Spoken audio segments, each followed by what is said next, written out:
알렙루야, 안녕하세요. 전 알렙TV의 알렙 목사입니다. 오늘 이 시간은 이제 사회주의에서 공산주의로 넘어갈 경우에 일어나는 일에 대해서 이야기를 하려고 합니다. 여러분, 우선 여러분도 정치가 종교는 아니라는 걸 동의하시잖아요. 정치는 종교가 아니에요. 하지만 이 정치를 종교화 시킬 수는 있어요. 종교처럼. 그걸 우리가 조심해야 되는데, 지금 제가 이야기하는 방향은 누가 옳다 그르다 를 이야기하기 전에 스스로를 한번 생각하고 돌아볼 수 있는, 그냥 제 관점에서 이 주제를 지금 던지고 있는 거예요. 좌파가 틀렸다, 우파가 맞다. 저는 우파니까 그렇게 이야기하려고 하는 건 아니고요. 계속 이야기하지만 좌파와 우파는 이 세상에 늘 공존해왔고 공존해야 된다고 생각을 해요.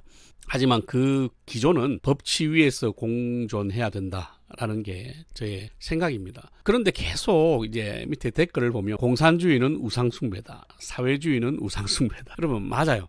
제가 그걸 부정하는 건 아닙니다. 그러나 그렇게 이야기를 하면 대화가 될 수 없어요. 물론 서로 사상이 다르면 대화하기는 어렵습니다. 저도 제가 제일 세상에서 좋아하는 지인들 중에도 좌파가 있거든요. 극좌가 있습니다. 그 대화하면 쉽지는 않아요. 서로가 쉽지 않습니다. 그럼에도 불구하고 대화가 아예 안 되는 상황은 아니에요. 생각이 아예 달라요. 그러니까 서로 설득은 안 돼. 하지만 대화가 전혀 안 되는 상황은 아니다.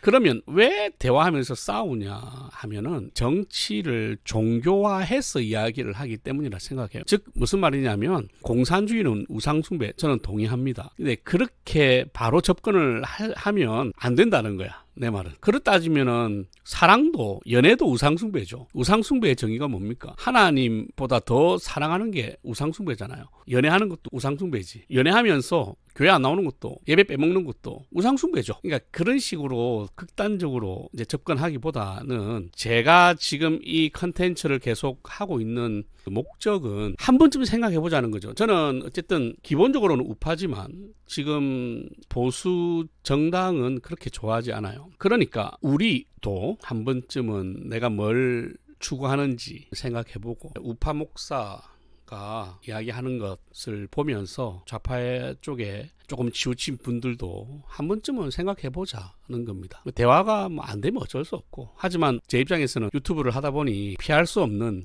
주제니까 이왕 시작한 거 그냥 쭉 가고 있는 겁니다. 다시 공산주의로 돌아오면, 사회주의가 계속 쭉 가다 보면 결국은 사회주의를 유지하기 위해서는 법을 무너뜨려야 되잖아요. 그러면 이제 갈수록 독재가 되고 이제 공산화가 시작됩니다. 근데 이 공산화가 되면 뭐가 되냐면, 공산화의 끝은 항상 제노사이드다. 이게 오늘 영상의 핵심이에요. 학살입니다. 학살. 이게 문제입니다. 그러니까 독재가 되면 무조건 학살은 피할 수가 없다. 그래서 오늘은 이제 학살에 관한 이야기를 좀 하려고 합니다. 제노사이드라고 하는데 집단 학살, 대학살이라고 하죠. 독일에서 유대인들을 학살한 것처럼, 혹은 하만 장군이 유대인들을 학살하려고 했던 것처럼, 그런 게 바로 이 제노사이드입니다. 여러분들이 알고 있는 그 홀로코스트, 루안다, 캄보디아 대학살, 이걸 연구하신 분이 있어요. 이 연구를 좀 소개해 드리려고 합니다. 그레고리 스탠튼이라는 박사님인데, 수백만 명의 학살이 일어난 그 사건들을 연구하면서 뭘 발견하게 됐냐면, 이 대량 학살이 발생하는 단계가 있다는 겁니다. 그게 10단계래요. 자, 1단계는 뭐냐면 구분입니다. 이것은 집단을 구분해서 특정 집단의 사상의 차이점을 잡아내거나 사회 문제에 대한 비난을 하기 위한 대상을 설정하기 위해 진행된다는 겁니다. 그러니까 예전에는 좌면 좌, 우면 우였는데, 지금은 좌든 우든 네 편 아니면 내 편이 된다는 거예요. 여기서부터 대량 학살이 시작된다는 겁니다. 이게 첫 번째 단계, 구분 단계입니다. 벌써 우리나라는 1단계는 지나갔죠. 2단계는 뭐냐면 표시 단계가 있대요. 특정 집단 구성원들을 구분해내기 위해서 표시를 만들어낸다는 겁니다. 이거는 사회를 나누어서 누가 어떤 집단에 있는지, 나는 나, 너는 너, 이렇게 끝나는 게 아니라, 바로 네가 그 집단이지, 바로 우리가 우리 집단이야 라고 명확하게 하는 현상이 일어난다는 거예요. 개딸 같은 게 이제 표시 단계에서 나타나는 현상이죠. 3단계는 뭐냐면 차별 단계가 있다는 거죠. 특정 집단의 권리를 박탈하는 단계라는 겁니다. 이게 차별 단계라는 거예요. 그래서 계속 새로운 법안을 만들어서 그 집단의 자유를 억압하고 억제한다는 겁니다. 이 과정에서 그 소외받는 집단에 대한 폭력이 늘어나고 사회 갈등이 심화되는 거죠. 그러니까 특정한 종교, 특정한 사람, 특정한 정당을 계속해서 박해하는 거예요.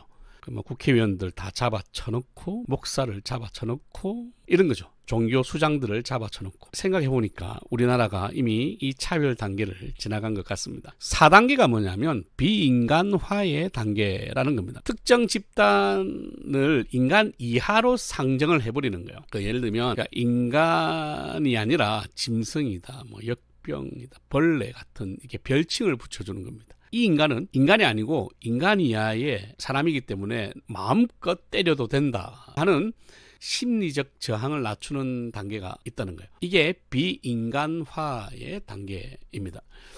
우리나라가 지금 이제 약간 여기 정도까지 온 것 같습니다. 자, 5단계는 뭐냐면 조직화의 단계가 있어요.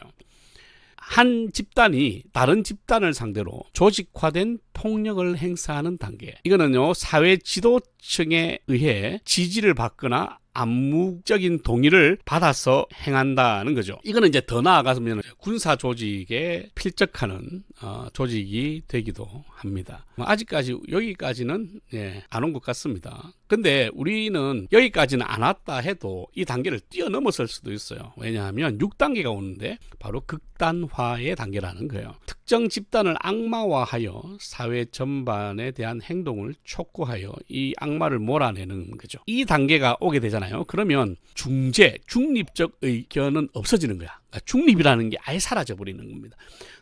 누군가 둘이 싸우고 있으면 말려야 되잖아요. 말려야 되는데 아무도 말릴 생각을 하지 않는 거야. 왜냐하면 양쪽에게 다 공격을 받거든. 지금 이 알렙TV가 그런 상황이죠.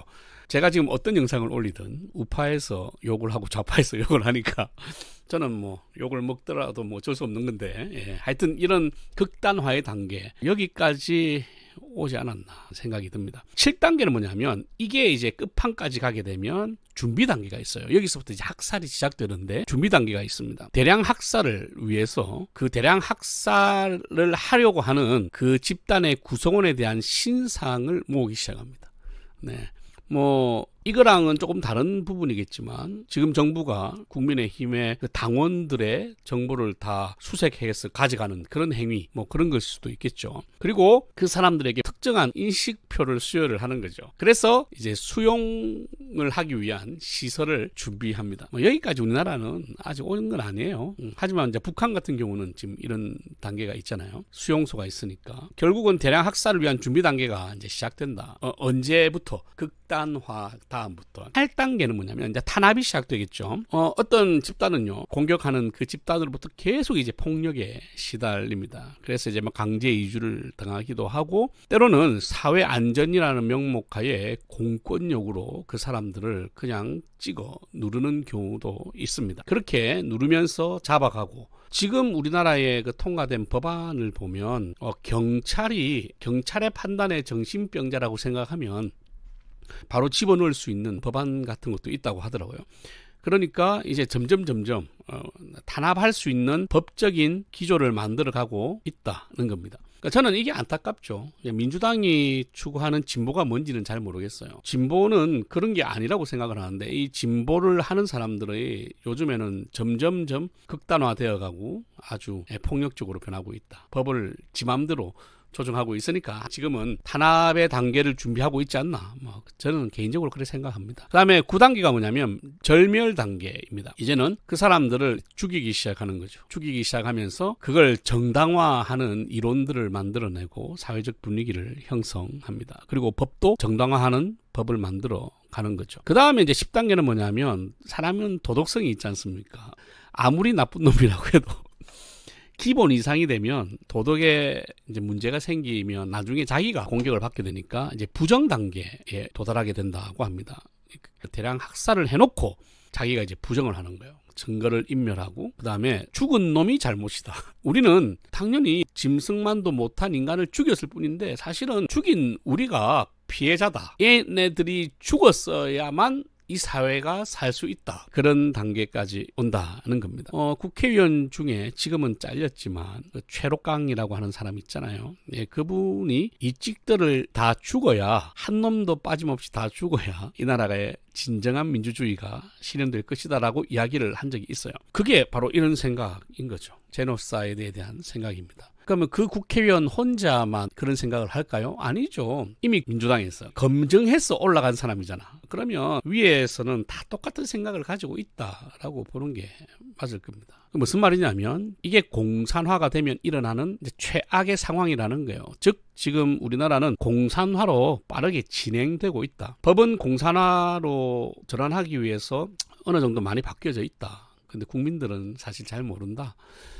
근데 또 우리나라가 이렇게 바로 공산화 될 수 있을 만큼 약한 나라인가라는 생각은 하고 있어요. 뭐 쉽게 되진 않을 것 같습니다. 하지만 확실한 건 지금 가고 있는 길은 이 길이 맞습니다. 그래서 저는 공산주의를 싫어합니다. 공산주의를 싫어하는 여러 가지가 있는데 뭐 우상숭배다 그런 문제가 아니라 결국 공산화가 되면 기독교에 대한 집단 학살은 피할 수가 없거든요. 근데 어떤 공산주의 나라든지 간에 기독교는 첫 번째로 말살의 대상이었기 때문에 저는 제 명대로 살다가 천국 가고 싶어요. 그래서 저는 공산주의가 싫습니다. 뭐 우상숭배도 싫지만 제가 제 명대로 건강하게 살다가 천국 가고 싶기 때문에 저는 공산주의가 싫습니다. 여러분, 공산당은 사람을 죽이는 게 진짜 쉽거든요. 한 사람이 아니라 집단으로 불에 태워 죽이는 것도 서슴지 않습니다. 그거는 역사에서 이미 증명이 되었고 우리나라도 그런 사례가 너무 많죠. 그러니까 저는 우리나라가 공산화 안 됐으면 좋겠습니다. 사회주의를 좋아하시는 분들은 사회주의 정책 중에는 또 좋은 정책이 있을 수 있어요. 그러나 사회주의 이 자체를 좋아하시는 분들은 본인이 좋아하는 그게 앞으로 어디까지 갈 것인가는 한 번쯤은 생각해 보시는 게 좋을 것 같아요. 여러분들이 추구하는 세상은 이런 세상이 아니라고 할지라도 명분이 되면 반드시 이렇게 해내는 게 인간의 죄악성이다는 것을 좀 기억하시고 나는 그래도 이렇게 가겠다. 그럼 여러분이 그렇게 선택하시면 돼요. 하지만 제 개인적으로는 그렇게 안 갔으면 좋겠다는 게 알렙의 마음입니다. 우리나라에 또다시 6.25 같은 학살이 일어나지 않기를 바랍니다. 알렙루야.